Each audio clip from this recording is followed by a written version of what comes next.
Donald Trump यांनी भारतावर 50% tariff लावला, कारण आपण रशियाकडून तेल खरेदी करत आहोत. पण मागे हटण्याऐवजी भारत आणखी पुढे गेला. ऑगस्ट महिन्यात आपण विक्रमी 20 लाख बॅरल प्रतिदिवस रशियन तेल खरेदी केले.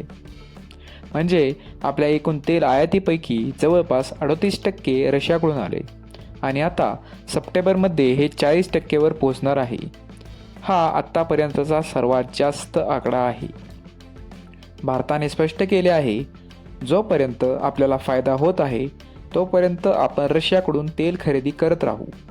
आपल्याला प्रति बॅरल $8 ते $10 स्वस्त मिळत आहे आणि पेमेंटसुद्धा डॉलरऐवजी स्थानिक चलनात केले जात आहे.